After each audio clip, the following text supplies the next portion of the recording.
ભાઈ અમે ક્યાં કહ્યું અમારું નાટક જોતું છે? જો તમારો નવો છે તમારું નાટક પણ નવું છે. અરે ભાઈ પણ નાટકમાં કઈ કોમેડી હશે, કઈ સસ્પેન્સ હશે, મજા આવશે. અરે બધા નાટક માત્ર કોમેડી નથી હોતા, માત્ર સસ્પેન્સ નથી હોતા. નાટક એ છે જે મુશ્કેલીઓને કરે આસાન, નાટક એ છે જે સમસ્યાનું કરે સમાધાન.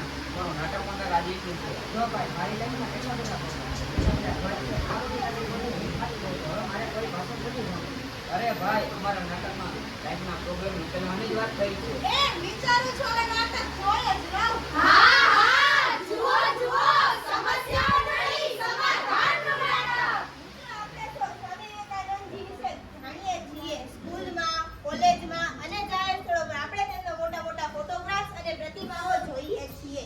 તમે જાણો છો ભારતના મહાન સંત અને યુવાનોના પ્રેરણા સ્ત્રોત સ્વામી વિવેકાનંદજીનું પ્રખ્યાત સૂત્ર છે, ઉઠો જાગો અને ધ્યેય પ્રાપ્તિ સુધી મંડ્યા રહો. ઉઠો જાગો અને ધ્યેય પ્રાપ્તિ સુધી મંડ્યા રહો. ઉઠો જાગો અને ધ્યેય પ્રાપ્તિ સુધી મંડ્યા રહો. હા પણ એ વિચારો આજના યુગમાં થોડા ચાલે. અત્યારે તો ઇન્સ્ટાનો જમાનો છે. સ્વામી વિવેકાનંદના વિચારોનું અત્યારે શું કામ? આપણે એ જ સમજવાનું છે, તો ચાલો આપણે એ જ જોઈ લઈએ.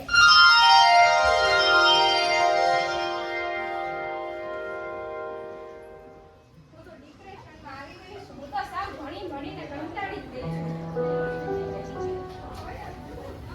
આ બોરિંગ લાઈફથી તો હું કંટાળી ગઈ છું. આખો મહિનો ઘાણીના બળદની જેમ ફરતા રહેવાનું, છતાં કોઈ દિશા નહીં, કોઈ હેતુ નહીં. તારી વાત જવા દે વીરા. મારી પાસે પૈસા છે, ગાડી છે, બંગલો છે, બધું જ છે, પણ છતાંય કંઈ ખૂટે છે. હું સમાજ સેવા કરું છું, લોકોને મદદ કરું છું, પણ છતાંય લોકો બદલવા જ નથી માંગતા. અને મને તો એ પણ નથી ખબર કે હું શું કરવા માંગુ છું. કોલેજ, કરિયર અને મેરેજ બધાયની ડિમાન્ડ વચ્ચે હું ખોવાઈ ગઈ છું. અને હું ભણીને કંટાળી ગઈ છું. તમારી આ પરિસ્થિતિનું કારણ એક જ છે. તમે બહારની દુનિયામાં એ શોધી રહ્યા છો જે ખરેખર તમારી અંદર છુપાયેલું છે. તમે કોણ? સ્વામી વિવેકાનંદ? राष्ट्रीय विराजाय विवेकानंद सूरय सच्चित रूप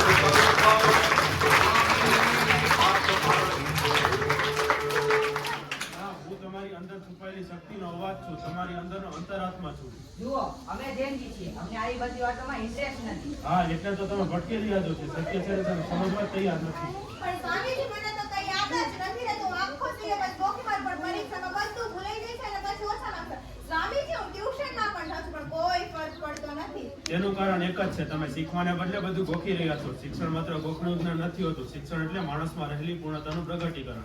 એટલે સ્વામીજી શિક્ષણ એટલે તમારા મગજમાં ભરવામાં આવેલી આખી જિંદગી સુધી બચાવીને રહેનારી તોફાન મચાવનારી માહિતીનો ઢગલો જ નહીં. જો તમે 5 વિચારો પચાવી હશે, તેને તમારા જીવન અને ચારિત્ર્યમાં ઉતારી હશે, તો જે માણસે આખી લાઇબ્રેરી ગોખી મારી છે તેના કરતાં તમે વધુ કેળવાયેલા છો. તો શિક્ષણ અને માહિતી બંને એક જ હોત તો પુસ્તકાલય આખી દુનિયાના મોટા વિદ્વાનો હોત. મતલબ કે આપણે જે પડકારોનો સામનો કરીએ છીએ, જે અનુભવો મેળવીએ છીએ, એ પણ શિક્ષણ તો ભાગ છે. બિલકુલ, જીવનનું સૌથી મોટું શિક્ષણ છે. કોન્સન્ટ્રેશન, મેડિટેશન અને એજ્યુકેશન, આ 3 શબ્દો દ્વારા તમે તમારા જીવનને સંપૂર્ણ બનાવી શકો છો. પણ સ્વામીજી આ બધું એટલું બધું ઈઝી નથી. આખી લાઈફ ટકાથી ભરેલી છે. હું ટ્રાય કરું છું પણ ફેલ થઈ જાઉં છું. કોઈ બાબતમાં ડિસિઝન લઈ શકતી નથી. ક્યારેક એમ થાય કે મારે મારું નાટક શરૂ કરવું જોઈએ, બિઝનેસ જ કરવો જોઈએ, પણ જેવી એના માટે પ્રોસેસ કરું કે તો જાતની મુશ્કેલીઓ સામે ઊભી રહી જાય છે. ફાઇનાન્સ કેવી રીતે મેનેજ કરીશ, office, staff challenges, risk, business નહીં ચાલે તો એવા પ્રશ્નો આવે. એટલે એમ થાય કે આના કરતાં તો જોબ કરવી સારી. થોડો ટાઈમ જોબ કરું કે એમ થાય આ તો કઈ લાઈફ છે. એટલું બધું વર્સ્ટેજ છે કે મેરેજ માટે ફેમિલી ઉતાવળ કરે. આમાં હું કોઈ ડિસિઝન લઈ શકતી નથી અને વારે ડિપ્રેશન આવી જાય છે.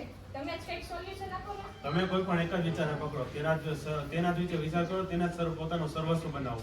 તેના સિવાયના દરેક વિચારોને પડતા મૂકી દો. આ જ સફળ થવાનો એક માર્ગ છે. આ માર્ગ દ્વારા મહાન આધ્યાત્મિક વિભૂતિઓ પાકે છે. પણ મારામાં કોન્ફિડન્સ જ નથી. કોન્ફિડન્સ, સેલ્ફ કોન્ફિડન્સ આ તો સૌથી વધારે જરૂર છે. શ્રદ્ધા વિશે અમારા વિચાર તો મુખ પર સ્પર્ધામાં સાંભળ્યા. હા, મને હજુ યાદ છે. સ્વામીજી બોલું, શ્રદ્ધા શ્રદ્ધા શ્રદ્ધા. પોતાનામાં શ્રદ્ધા, ઈશ્વરમાં શ્રદ્ધા. મહત્તાનું આ જ રહસ્ય છે. ભલે તમને તમારા 33 કરોડ દેવી દેવતાઓમાં શ્રદ્ધા હોય, પણ જો તમને પોતાનામાં શ્રદ્ધા નહીં હોય તો તમારી માટે મુક્તિની કોઈ આશા નથી. તમે પોતાનામાં શ્રદ્ધા રાખો અને આપણને જે અત્યારે જરૂર છે તે આત્મશ્રદ્ધા અને બળની છે.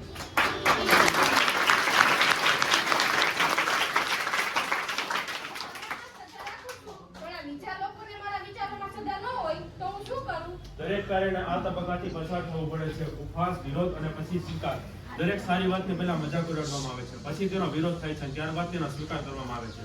તમે સંઘર્ષ કર્યો, પરિણામ જોઈતું ન મળ્યું, પણ જ્યાં સુધી તમે પ્રયત્ન છોડ્યો નહીં ત્યાં સુધી તમે નિષ્ફળ નથી. જ્યાં સુધી તમે પ્રયત્ન છોડ્યા નથી ત્યાં સુધી તમે નિષ્ફળ નથી. પણ આનાથી મારી સમસ્યાઓનો હલ થઈ જવાનો નથી. તમારી સમસ્યા ખરેખર સમસ્યા નહીં, તમારી પાસે ધન સંપત્તિ છે પણ આત્મસંતોષ નથી. કેમ? કારણ કે તમે ભૌતિક વસ્તુ પાછળ દોડી રહ્યા છો, પણ તે વિનાની દોડ તમને ક્યાંય પહોંચાડશે નહીં. એટલે સ્વામીજી બીજાના સુખમાં તમારું સુખ છુપાયેલું છે.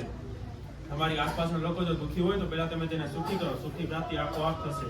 સ્વામીજી, હું સમાજ સેવા કરું છું, લોકોને મદદ કરું છું, પણ આ લોકો છે જે બદલવા જ નથી માંગતા, એથી હું નિરાશ થઈ જાઉં છું. તમે લોકોને બદલવાની કોશિશ કરો છો એ તો સૌથી મોટી ભૂલ છે. પહેલા પોતાને બદલો, પોતાને સુધારો. એવા બને કે લોકો તમને જોઈને પ્રેરણા લે. પણ સ્વામીજી, આટલી બધી સમસ્યાઓ, ગરીબી, અજ્ઞાનતા અને અન્યાય, સમસ્યાઓ બધી જગ્યાએ છે, તેની પણ સમાધાન રહી જ છે. તમે તમારી અંદરનું ભાવિ તમે પોતે જ કરો છો. તમે તમારી જાતને જેવા માનશો તેવા તમે થઈ જશો. જો તમે તમારી જાતને નબળા માનશો તો તમે નબળા, સબળા માનશો તો તમે સબળા. આ દુનિયામાં કશું જ અસંભવ નથી. યાદ રાખો, જીવ એ જ શિવ છે. સ્વામીજી, આ બધી આધ્યાત્મિક વાતો સરસ છે, પણ આધુનિક જીવનમાં કેવી રીતે ઉપયોગ થશે? મારે ઓફિસ, કામ, ફેમિલી બધું સંભાળવું પડે છે. આખો મહિનો ગાડીના બળદની જેમ ફરતા રહેવું, છતાં કોઈ દિશા નહીં, કોઈ હેતુ નહીં. તમે આધ્યાત્મિકતાનો અર્થ પશ્ચિમની આંધી નકલ નથી. તમે બસ આધ્યાત્મિકતા તમે તમારા જીવનમાં ઉતારવાની છે. કેવી રીતે? તમે કોઈ પણ કામ કરો તેમાં સંપૂર્ણ ભાવ રાખો. રસોઈ બનાવતા કે ફોન પર વાત કરતા હો, દરેક કાર્યને સમર્પણ સાથે કરો. આ જ કર્મયોગ છે. વર્તમાન ક્ષણમાં જીવો, ભૂતકાળમાં ખોવાઈ ન જાઓ, ભવિષ્યની ચિંતામાં તમે તમારું જીવન વેઠવો નથી. મતલબ કે આધ્યાત્મિકતા અને આધુનિકતા બંને સાથે ચાલી શકે છે? બિલકુલ, આધ્યાત્મિકતા અને આધુનિકતા બંને સાથે ચાલી શકે છે. તમે તમારી સંસ્કૃતિ અને મૂલ્યોને સાથે લઈને ચાલો, પણ તેના ટેકનોલોજી વાપરો, પણ તેના ગુલામ ન બનો. મારા મિત્રો, ઉઠો, જાગો અને આળસ અને નિરાશને છોડો. તમે તમારા લક્ષ્ય સુધી પહોંચો ત્યાં સુધી તમે નિષ્ફળ ન થાવ. તે માત્ર વ્યક્તિગત સુખ માટે નથી હોતું, તે રાષ્ટ્રના કલ્યાણના માટે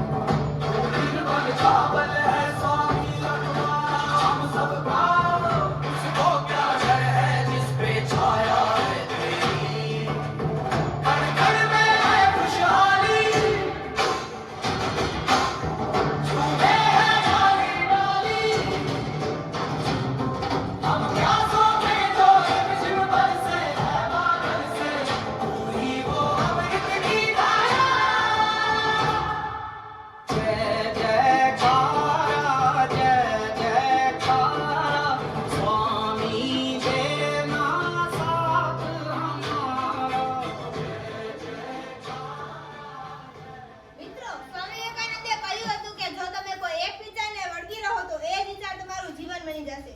તો ચાલો આજે આપણે પણ એક વિચારને પકડીએ. આત્મવિશ્વાસ, આત્મસન્માન અને આત્મજ્ઞાનનો વિચાર.